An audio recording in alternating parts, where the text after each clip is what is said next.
Hello everyone, good morning to all of you and welcome back to my channel. आज है 5 अगस्त और 5 अगस्त से related जितने भी इंपॉर्टेंट क्वेश्चन हैं उन सभी को इस वीडियो में कवर करेंगे। यदि आपको इस वीडियो की पीडीएफ चाहिए तो आप हमारे डिस्क्रिप्शन बॉक्स से डाउनलोड कर सकते हैं। वीडियो शुरू करने से पहले वीडियो को लाइक कर दें और जो चैनल पर नए हैं चैनल को सब्सक्राइब कर लें, बेल आइकन को प्रेस कर लें ताकि हमारे वीडियो की नोटिफिकेशन आप तक पहुँच सके। फर्स्ट क्वेश्चन है, हाल ही में किस राज्य की सरकार ने कोविड-19 या अन्य रोगों के कारण अभिभावक की मृत्यु से प्रभावित बच्चों के कल्याण के लिए वात्सल्य योजना को शुरू किया है? आंसर है ऑप्शन सी, उत्तराखंड राज्य के मुख्यमंत्री पुष्कर सिंह धामी ने कोविड-19 या अन्य रोगों के कारण अभिभावक की मृत्यु से प्रभावित बच्चों के कल्याण के लिए वात्सल्य योजना शुरू की है। इस योजना के तहत लाभार्थी बच्चों को हर महीने 3,000 रुपये मिलेंगे और सभी लाभार्थी बच्चों की वित्तीय सहायता के साथ साथ उन्हें शिक्षा और स्वास्थ्य सुविधाएं भी प्रदान की जाएगी।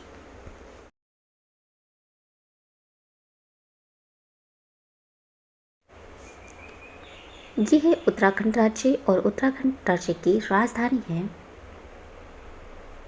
देहरादून।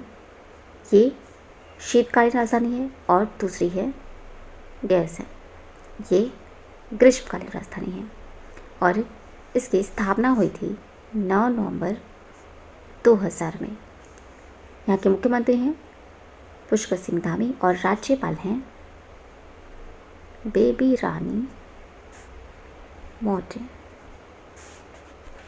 और इसके पड़ोसी राज्य हैं उत्तर प्रदेश और यह हिमाचल प्रदेश। यहाँ का प्रमुख लोक नृत्य है गढ़वाली, कुमायूनी, कजरी, रासलीला,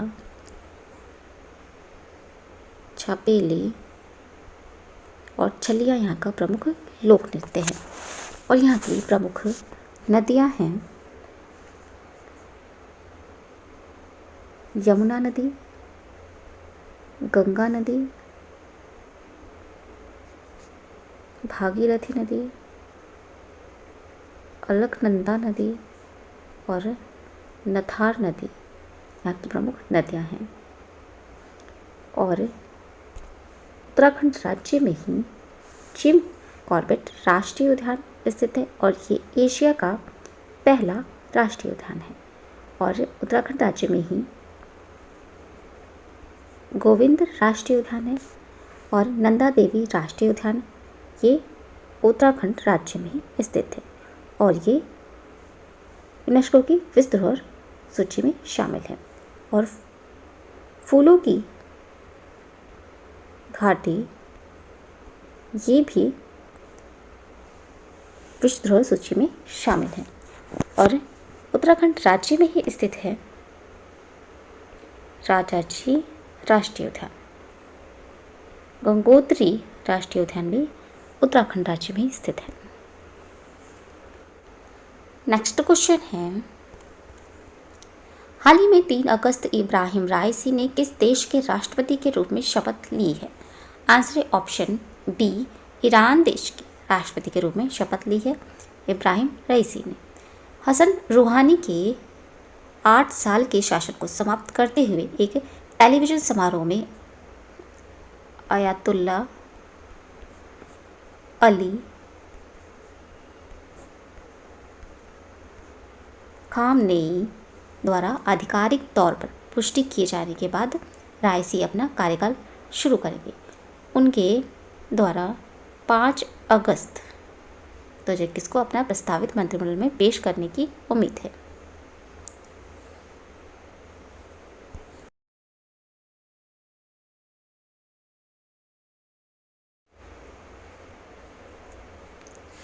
यह है ईरान देश और इसकी राजधानी है तेहरान और यहाँ की मुद्रा है ईरानियन रियाल।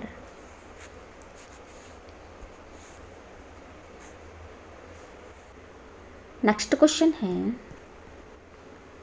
हाल ही में 2 अगस्त 2021 को जारी की गई 2021 फॉर्च्यून ग्लोबल 500 सूची में रिलायंस इंडस्ट्रीज लिमिटेड 59 स्थान फिसलकर कितने स्थान पर आ गई है? आंसर है ऑप्शन डी 155वें स्थान पर आ गई है और ये 2017 के बाद से इसकी सबसे बड़ी निचली रैंकिंग है। वॉलमार्ट 524 अरब डॉलर के राजस्व के साथ फॉर्च्यून सूची में पहले स्थान पर बना हुआ है। भारतीय स्टेट बैंक ये 16 स्थान ऊपर यानी 205वें स्थान पर पहुंच गया है, लेकिन इंडियन ऑयल कॉरपोरेशन ये 61 स्थान गिरकर ये आ गया है 212वें स्थान पर। वैश्विक कंपनियां जो कि शीर्ष पर हैं, अमेरिका की वॉलमार्ट कंपनी, स्टेट ग्रिड ये चीन की कंपनी है, Amazon.com ये अमेरिका की कंपनी है और चाइना नेशनल पेट्रोलियम ये 4 कंपनियां शीर्ष स्थान पर हैं।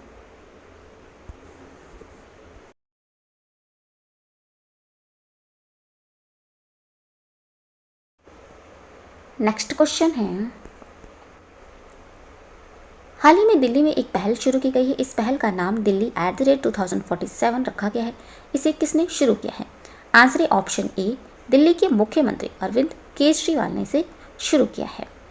इसका उद्देश्य शहर के विकास के लिए नीतियों और रणनीतियों की दिशा में कार्य के लिए कॉरपोरेट और नागरिक समूहों के साथ सरकार की साझेदारी का समर्थन करना है। विकास के क्षेत्रों में सार्वजनिक आधारभूत संरचना, परिवहन नेटवर्क, ठोस अपशिष्ट प्रबंधन और वायु प्रदूषण से लड़ना इसमें शामिल है।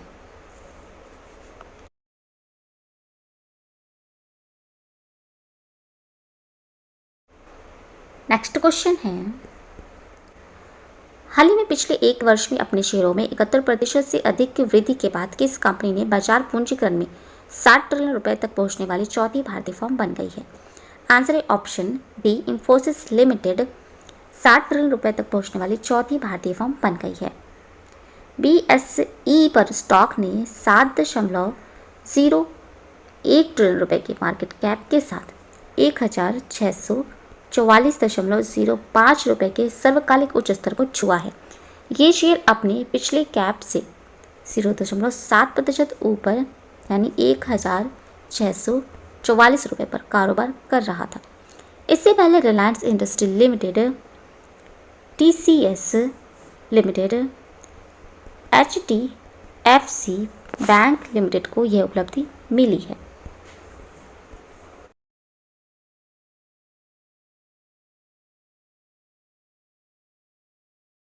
नेक्स्ट क्वेश्चन है,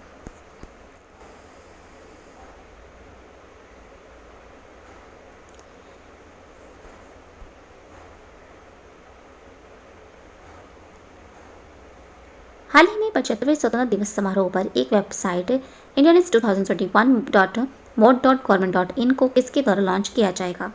आंसर है ऑप्शन सी अजय कुमार के द्वारा लॉन्च किया जाएगा ताकि विश्व भर के भारतीय राष्ट्रीय उत्सव 2021 में भाग ले सके।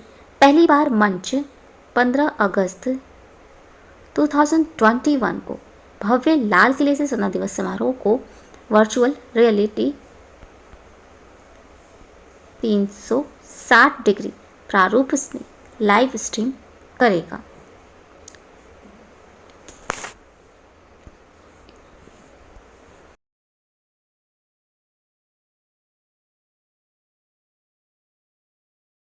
नेक्स्ट क्वेश्चन है, हाल ही में इतालवी लग्जरी ब्रांड बुल्गारी ने किसे अपना वैश्विक ब्रांड एम्बेसडर नियुक्त किया है? आंसर है option B Priyanka Chopra Jonas को अपना ब्रांड एम्बेसडर नियुक्त किया है। वे महिला सशक्तिकरण, वुमेन एम्पावरमेंट, विविधता, डाइवर्सिटी, समावेश, इंक्लूजन्स को विषयों पर विशेष ध्यान देने के साथ दुनिया भर में ब्रांड को बढ़ाने में रोमन हाई ज्वेलरी हाउस को समर्थन करेंगी। बुल्गारी अपने रत्न आभूषण घड़ियाँ, सुगंध सामान, चमड़े के सामान के लिए जाना जाता है। और प्रियंका चोपड़ा चौहान से एक वैश्विक यूनिसेफ सद्भावना राजदूत भी हैं और वे प्रतिष्ठित डैनी काय मानवतावादी पुरस्कार प्राप्त करता है, जो लाखों युवा महिलाओं के लिए शक्ति और ताकत के प्रतीक के रूप में सेवा कर रही हैं।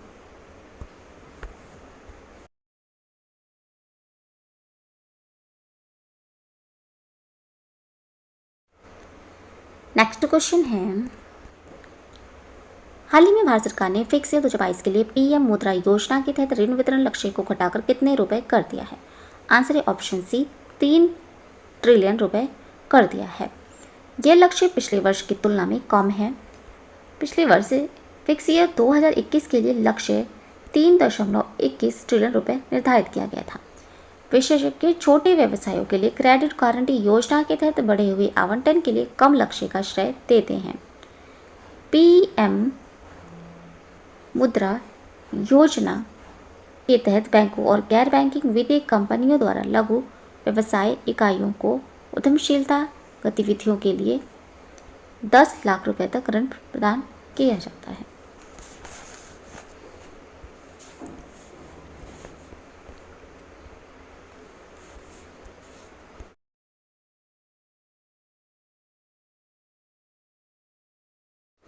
नेक्स्ट क्वेश्चन है, हाल ही में किसने भारतीय जीवन बीमा निगम के प्रबंध निदेशक के रूप में पदभार संभाला है?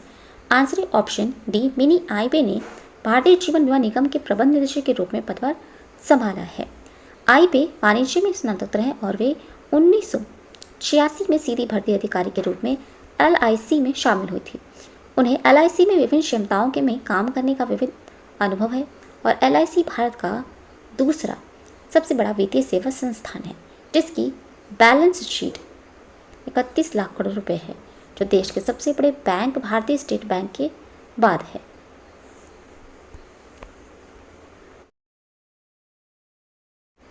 भारतीय जीवन बीमा निगम Life Insurance Corporation of India की स्थापना हुई थी 1 सितंबर 1956 में और इसका हेडक्वार्टर स्थित है मुंबई में। इसके अध्यक्ष हैं एम.आर. कुमार। नेक्स्ट क्वेश्चन है, हाल ही में 19 वर्षीय शहरोज काशिफ K2 पर चढ़ने वाले दुनिया के सबसे कम उम्र के पर्वतारोही बन गए हैं और किस देश से हैं? आंसर ऑप्शन बी, वे पाकिस्तान देश से हैं।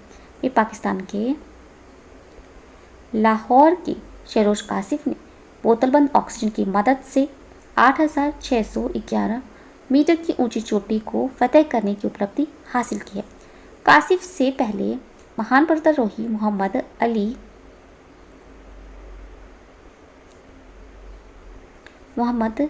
अली सतपारा के बेटे साजिद सतपारा 20 साल की उम्र में K2 पर चढ़ने वाले सबसे कम उम्र के व्यक्ति थे। काशिफ ने 17 साल की उम्र में दुनिया की 12वें सबसे ऊंचे पर्वत यानी कि 8,047 मीटर चौड़ी चोटी को भी फतह किया था।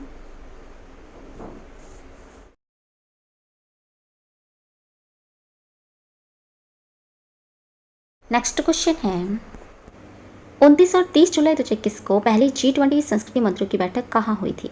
आंसर है ऑप्शन डी, उपरोक्त में से बी और सी दोनों कोलोसियम्स और लाजो बार्बोरनी में। ये दोनों रोम में स्थित है। यहीं पर G20 संस्कृति मंत्रियों की बैठक आयोजित की गई थी। यह एक प्रमुख 2 दिवसीय आयोजित था जो इतालवी G20 प्रेसिडेंसी के दौरान हुआ था।